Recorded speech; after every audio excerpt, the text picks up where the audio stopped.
Yo, what's up? I'm Mark Middleton. And I'm Chauncey Black. And I'm Levi Little. And I'm E. Williams. And we are Blackstreet. Yo, big up to Media Spotlight UK. No diggity, no doubt.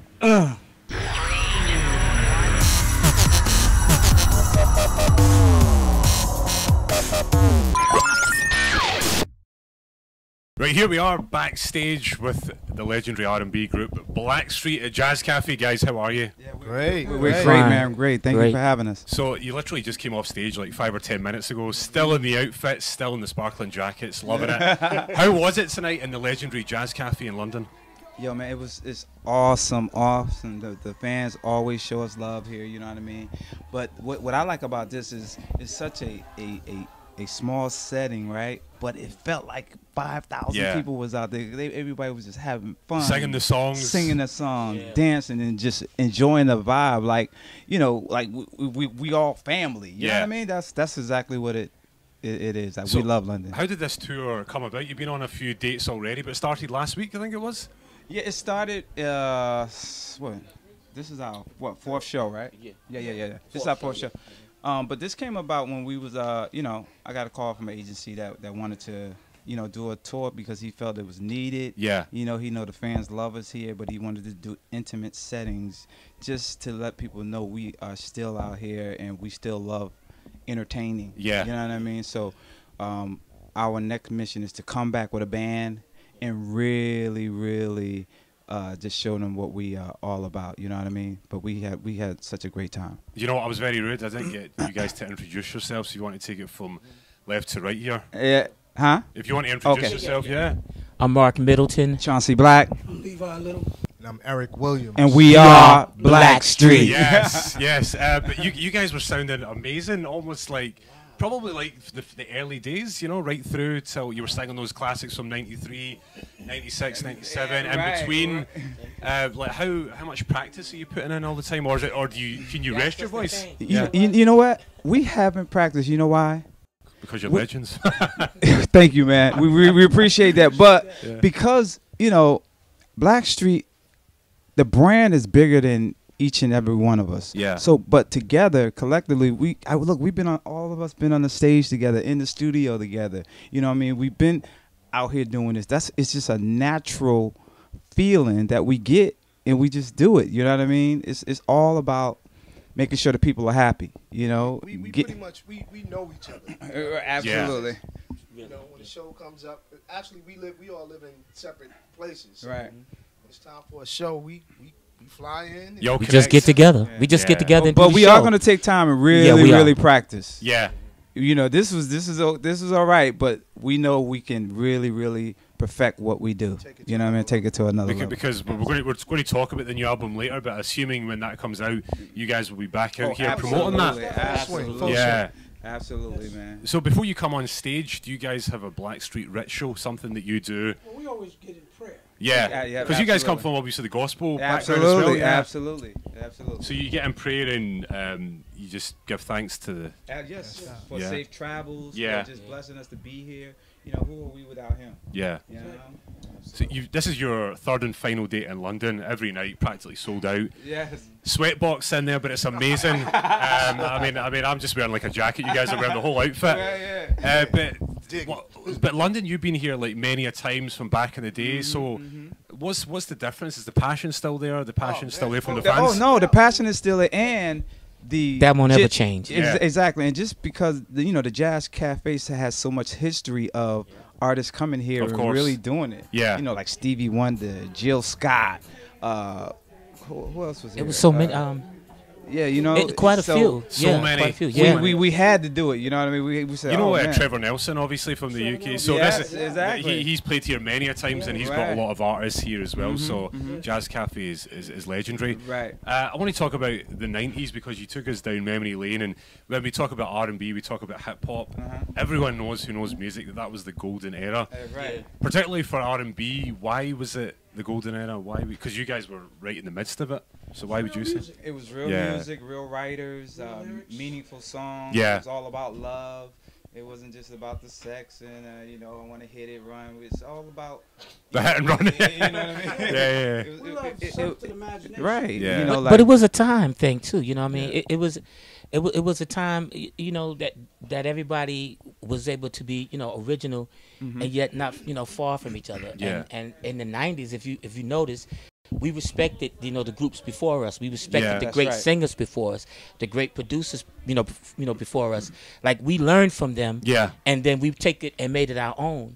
Whereas nowadays, you know, like the younger artists don't really get to learn from us per se. Yeah. Because now we don't call the Stevie Wonder old school. Yeah. Or, you know, and you know, those who came before us, you know, we don't call them old school. Sam Cooke, Marvin Gaye, we just call them the greats, you know what Yeah. I mean? Exactly. And we learned from them. Like Yeah. I learned to Right. sing from Stevie Wonder, Marvin Gaye. That's You name right. all the great, Aretha Franklin even. Yeah.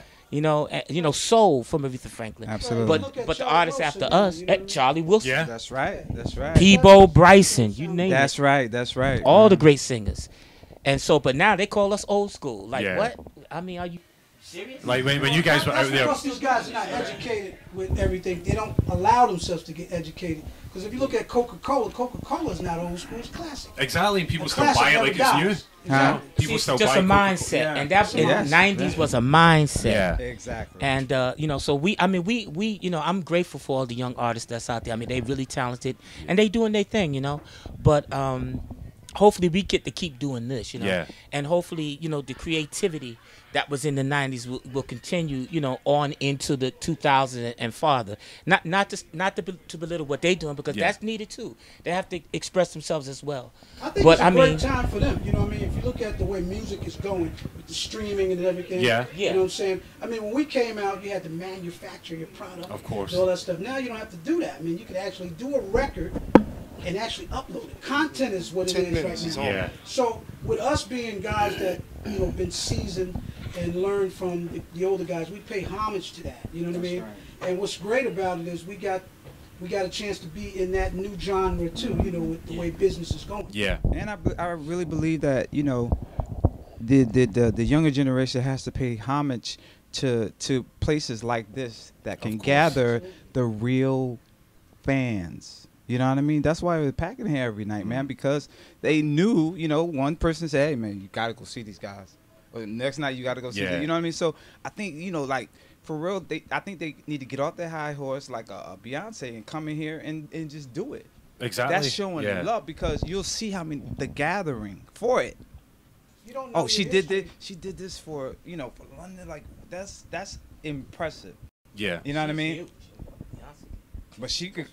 Exactly. Let's talk about the Another Level album. I mean, did you guys expect that to be such a game changer? How was it? Just a collection of records was coming about at the time, and you just thought, you know what, this is going to change us forever. You know what? We didn't know exactly how big it would be, but we really did believe it was going to be big. Yeah. I mean, we had a lot of love for each other. I mean, like I said, it was the '90s. It was a vibe, and you just had a lot of great singers come together with a great producer, and we had a lot of help too. We had a lot of great songwriters. You know, they don't really get their due, but believe me, we had so many songs. We actually had more hits than we could put on the Yeah, album. we had like 84. We did 84 yeah. records. Wow. And you whittled it down. How many I mean, songs was on Like the album? 19, 20. Right. Yeah. Like 21. Yeah. And that's hard now for an artist Oh to yeah. put 19 songs on an album. Yeah, man. And You know? the thing too was, you know, if you let my mom tell it, Yeah. she'll say, you know, y'all sold that many records because I was on that album. Y'all know that, right? All the mothers blessed that. Oh wow. Yeah, I mean, They did, they did. That's what we need. It was, you know, she said, y'all was blessed because I was on the, I was praying over that. Now y'all hear me, you know. So it was, Hey, it was so much family and the love. Yeah. It's magic. You know, like artists used to come up to us and say, "Oh man, I just love the way your mother sound on there." Like Yeah. artists, like, you know, SWV and all they listen to the whole album. Yeah. Like, when do you listen to a whole album now? It's so rare. Like I used to remember, even like taking it back to the noughties, there was a few albums that I was listening to, but I'm just skipping. I'm skipping mostly now. I'm You not listening skip- to the right. full thing. And You to know? this day, you could put a Blackstreet album, that first album, that second album, Yeah. you just play. Press play. Press And- play. It just, you know what I mean? That's Forever record. It's absolutely, Forever record. that's We absolutely. wanted to make records that was timeless, you know. Speaking of timeless, obviously you performed the classic No Diggity tonight, Absolutely. and that track for the new generation, even people that are 18 and 19 that go out London, all across the world, they're dancing to that. The older generation, like, how did that record come to life? Because obviously Dre was on the beat. Yeah, Dre. Was he done the keys? No. He wasn't on the beat at all. Was he not? No. This is what Dre happened. came last. Yeah. Dre came last, right? What we did, we sent the record to our executive, Jimmy Iovine. Yeah. So what Jimmy did, he sent it to Dre. Right. And To Dre, listen. right, just He to wanted listen to to hear it. He just wanted Dre to hear it. Dre said, "Oh man, I got to be a part of that." Wow. Right. Yeah, This is what Dr. Dre saying. You Yeah. know, Dre don't get on nothing. Oh, yeah, you know what I yeah, mean? yeah. If it ain't, you If know what it I ain't mean? right, yeah. So he told Teddy he just wanted to, do a cameo or whatever. But Teddy said, "Nah, man, if you're gonna get on this, you got to give me 8 bars." Yeah. So we put Dre on the front of that, man. And it was over. Because at that time as well, I suppose there were collaborations between R&B and rap artists, but this was solely an R&B record, and Dre was on it. Right. So the combination was just like, Yeah, it was East beautiful. Coast, West Coast. It was everything. Yeah. In a record. That's why every time you play it, it sounds so fresh. Yeah. It don't sound old school. Yeah. It got blues in it. It got a little Bill Withers. Bill Yeah. Withers. Wow. It got, That's what gives it got the soul, to little be honest. country Wow. in it. You know what I Bill mean? Withers. It got. If you get that footstep, You know? he going. And then like I had no like idea about. Yeah. like Levi said, there's no bass line. Yeah. No bass line in this The record. keyboard is the bass line. No, it's the foot, the kick drum, the foot stomp. It's It's the sonicness of the record. Right. What's the Grandma's hand? Yeah, it's just so Oh, big. That's what that is. Grandma's hands. Yeah. You got a reverse kick on there. Yeah. Oh, And, reverse so, and there's no Yeah. bass line. Yeah. Because it's on the 1 and the 2. You just got goom, cat, Right. goom, So there's cat, no and he's clap. Yeah. Clap. And then Clap. too, also when Dr. Dre need for a bass when line. Dr. Dre did the record and sent it back, Yeah. I think they was doing it through internet or something, right? So when they sent it back, Did he add that reverse He kick? added something on he there. added something. See when Dre just adds something of his. But nobody, he didn't say he was adding anything. All right, He okay. just sent it back. So when Teddy heard it, he's like, Yeah. "Oh no, don't change that. Leave it right there." Teddy said, "Don't change it." He sure did. I'm serious. He said, "Don't change it," because it came back. It was like, oh no, leave that right there. Right Don't there. touch that, Don't yeah. touch it. Dre Wow. never said what he did or anything. He Yeah. just Yep, never took credit for it. nothing. When was the last time you saw Dre? Oh man, it's been Been a while. wow. It's been years, man. When I was signed to Busta Rhymes, I was signed to Flipmore doing my solo project. That was the last time I seen him. You saw Dre. Yeah, right? like about 2005. 2005. Yeah. It's time to been catch a- up. Yeah. Well, what is like taking it from yourself? What's your favorite Blackstreet record? Your own personal favorite? The Lord is real. Oh, Real talk. okay. I mean, we got a lot of great songs, but Yeah. I like that because we all come from the church. Yeah. I learned to sing in church, and I believe that's where our success is coming from. Yeah.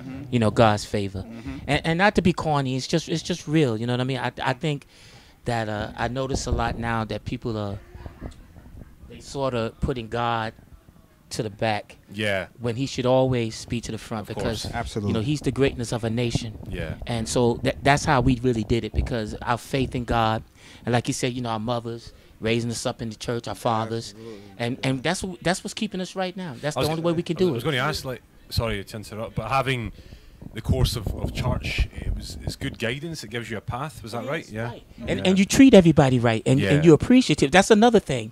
Like we are so grateful to be here in London, and to be honest, the crowd made the show great. Yeah. Yes, yes. Because they just showed us so much love. As soon as we hit the stage, it was like we was ready to go. Yeah. and they forced us to sing the songs like the record. Yeah. Yeah, and you did. You did. It sounded like the They record. forced you Yeah. because You know. it It sounded like the record. It's just amazing. The Neptunes worked on one of your records. Oh, what was it yeah. called? Tonight's the Night. Tonight's the Night. Yes, yes. Crazy. D- Yeah. And they did Chad Hugo did the He's got- saxophone on Happy Home on the first album. Okay, so Yeah.